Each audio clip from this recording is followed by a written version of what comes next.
Hi, Startup School founders. I am Jeff Ralston, YC's president, and I'm here to say so long and to give a few words of parting advice. So after 10 extraordinary weeks of Startup School, we here at YC are about to focus on our winter 2020 batch. And you all will be off working on your startups. Hopefully, we'll see many of you at interviews for winter 2020. And no matter what, you'll all continue working on your startups, regardless of what happens with YC. Here are a few things to think about as you enter this next phase of your company. It's so easy to be distracted by what's happening with other startups. It's a great thing to be part of a community of startups. So this is the one thing you have to be careful about and to remember is that every startup, every single one, has a different path. Every founder has a different path. When I first came to Silicon Valley to work for the venerable company Hewlett-Packard as a coder, I dreamed of starting a startup. We used to go drinking Friday nights and talk about, well, drinking was the important part and talking about startups was the second most important part, but that's what we did. We always talked about what our path would be, what our founder path would be. But we had no idea how to go about it. PG hadn't started Y Combinator yet. We couldn't go online to ask basic questions about how to start a startup.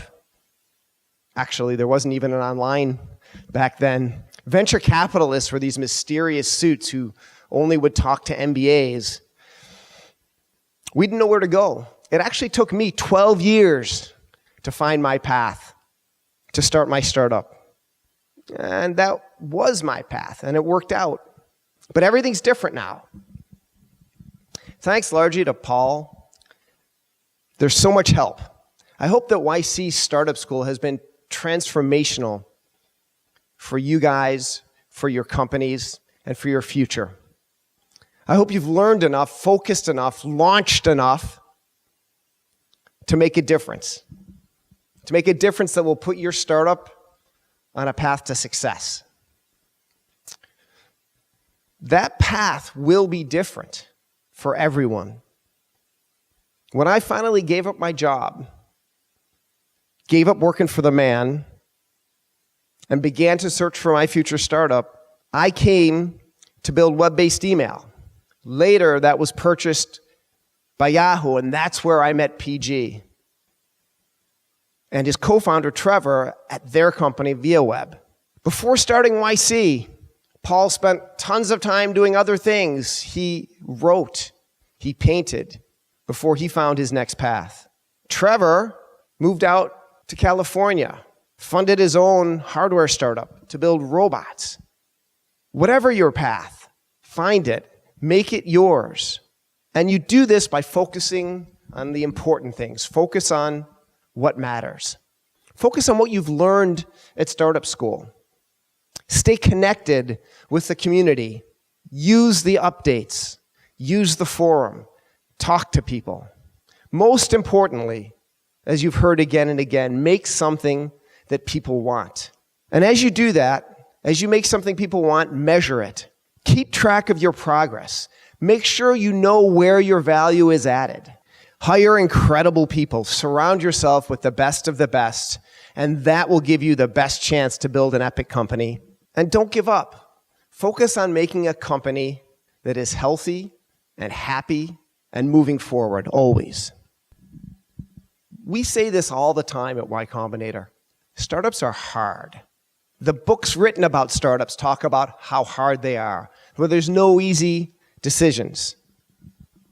It's hard, and it's all-consuming, and it's the most wonderful thing in the world. PG wrote an essay where he quoted a founder saying, "It's surprising how much you become consumed by your startup. You think about it day and night, but it never does feel like work." However, one of the constants of startups is that things will go wrong. Things will go wrong with your startup. They always do. It's almost the beauty of startups. And you guys are the problem solvers in chief. The times I remember the most when I was at startups are where things went wrong and we found solutions. Even when I was by myself, when I quit HP to start a startup, I was lost. I didn't know what to do until I realized I needed to make something, and I started coding, and I started talking to customers.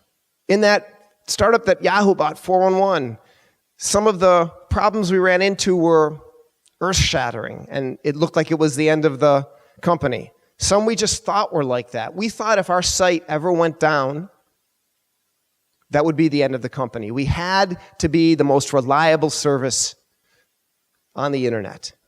So we had all of our own servers in our office. Everything was right there, and that was great until the power went out. No, we had thought of that eventuality, and we had universal power supplies, huge batteries, really big ones that last for hours. But this power outage in particular that I'm thinking of went on and on. It lasted and lasted and lasted. After 6 hours, we were shutting things down to preserve electricity. We kept the core service up. But then the UPSs started to beep, saying we had a very short time left. Almost simultaneously, the lights went on, but not in our office, across the parking lot. The line where they had brought power back was directly next door, but our power actually wouldn't come on for another 6 hours. So we solved the problem. We got a really long extension cord. I happened to have a little plug you could screw into a light bulb. We plugged the cord in and stayed up and never went down. I don't know if that was an existential problem, but we solved it. Another thing I remember is when I was running a company called Lala, which was a music company. This company built a great product. People loved it. And it was so good that Facebook actually chose us to be Facebook Music. This was a huge deal. This was company making, or as it turned out, nearly company breaking, because we worked on that deal for 6 months. 6 months, the most complex deal I've ever been involved with. We negotiated with Facebook. We negotiated with every single music label, with every single music publisher. We crafted this deal. We were almost at the finish line, maybe a week or 2 or 3 away, and Zuck canceled the whole deal. Our company had focused exclusively on this for so long, we were lost. But we didn't give up after that. We might have, but we refocused. We built new services. We did a deal with Google. We did another deal with Facebook. And 6 months later, we were purchased by Apple for almost $100 million, which in the music industry is pretty good. We have so many stories like this at YC of founders overcoming adversity with determination, grit, resourcefulness.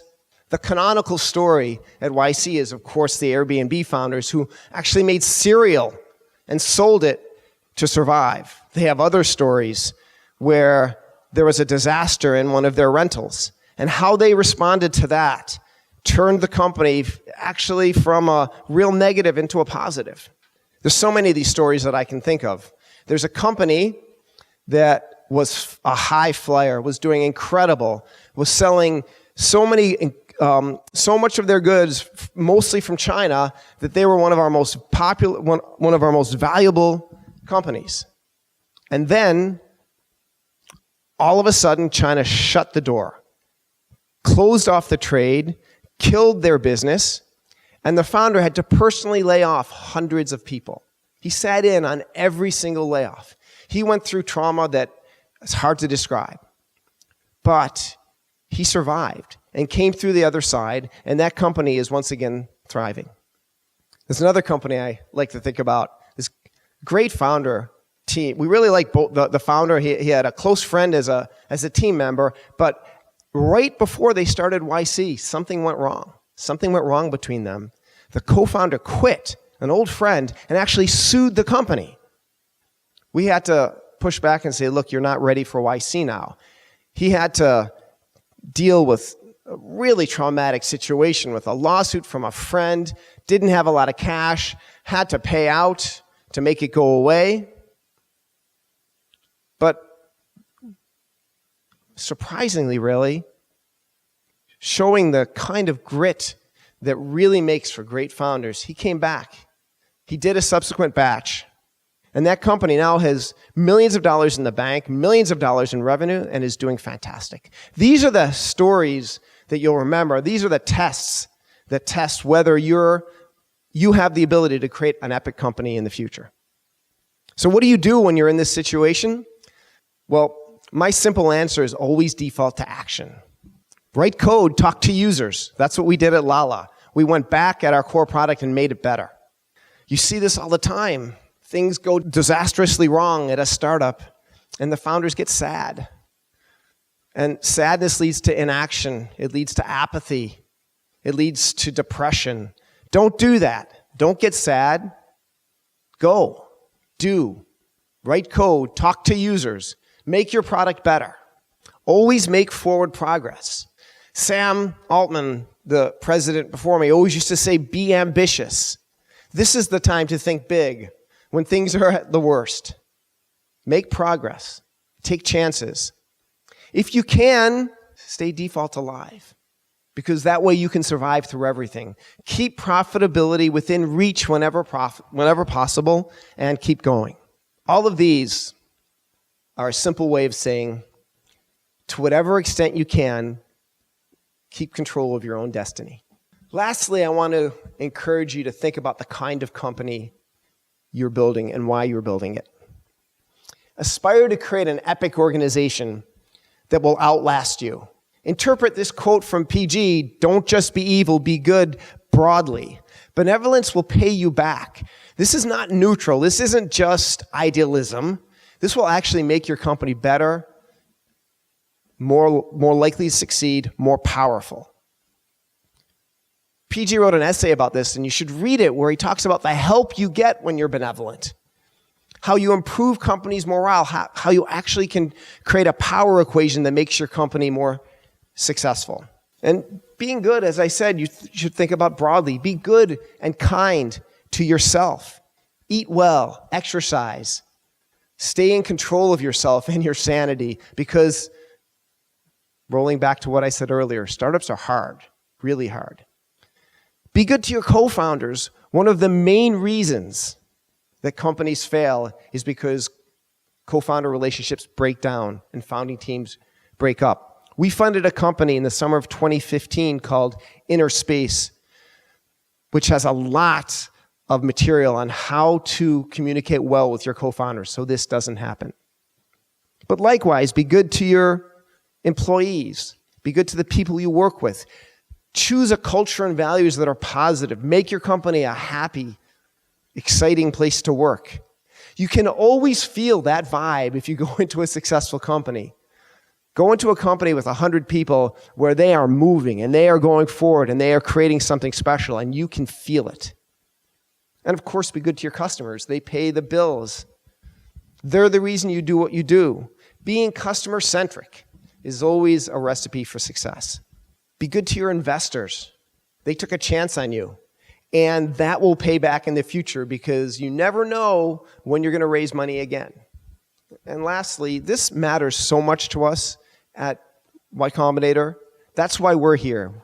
We intrinsically believe that by working with great founders like you all, we make the world a better place, because you guys make the world a better place. So be good for the world. So in summary, find your path. Find your own unique path to startup success. You do this by focusing on what matters and by building something people want. Remember, things will go wrong. They do go wrong. But be determined, resourceful in the face of adversity, and you will outlast those problems. The best course of action is action. So default to it. Default to action.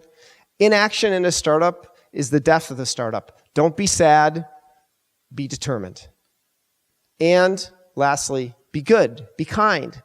And create the kind of company that you would like to work at. So I hope your startup experience is like mine, the highlight of your professional careers. Good luck. Thanks so much for taking part in YC Summer 2019 Startup School, and I hope to see you all again soon.